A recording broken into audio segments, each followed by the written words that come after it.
কথা বলবো, আমার নাতির প্রতি যেন সে সবসময় কেয়ারফুলি থাকে এবং আগে সে বেঁচে থাকবে তারপরে। এইমাত্র সাকিব খানের বাড়িতে সরাসরি বুবলিকে নিয়ে বুবলির মা তালাক দিতে নিষেধ জারি করে এলেন কেন, সবটাই বলবো, তবে ভিডিওটি না টেনে সম্পূর্ণ দেখবেন। এবার বুবলিকে নিয়ে বুবলির মা সাকিবের বাড়িতে সরাসরি হাজির হলেন, তার একটি মাত্রই কারণ ছিল তারা শুনতে পেরেছে অপুকে ঘরে তুলছে ধুমধাম করে, যার পরিপ্রেক্ষিতে এবার আইনি নোটিশ নিয়ে বুবলিকে নিয়ে হাজির হলেন বুবলির মা। বিগত দিনে একাধিকবার তারা এই কাজ করেছে, কিন্তু এবার যেন খুবই বাজেভাবে উপস্থাপন করেছে সবার সম্মুখে।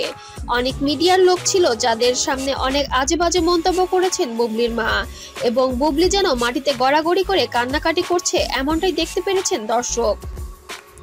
সাকিব খান আরো বেশি ক্ষিপ্ত হয়ে এবার যেন জনসম্মুখে তালাকের বিষয়টি প্রকাশ করেই দিলেন, আর যেন লুকোচুরি হবে না, এবার যা হবে প্রকাশ্যে হবে, এমনটাই মন্তব্য করেছেন ঢালিউড সুপারস্টার সাকিব খান। ইতিমধ্যে সোশ্যাল মিডিয়ায় ভাইরাল হয়ে গিয়েছিল অপু বিশ্বাস বউয়ের ভিডিও, এবং বউ সেজে সাকিবের বাড়িতে যাবে এমনই একটি তথ্য পাওয়ার কারণে বুবলি তার মাকে নিয়ে হাজির হয়েছে পুলিশ প্রশাসন এবং আইনি নোটিশ নিয়ে। অবশ্যই আপনারা আপনাদের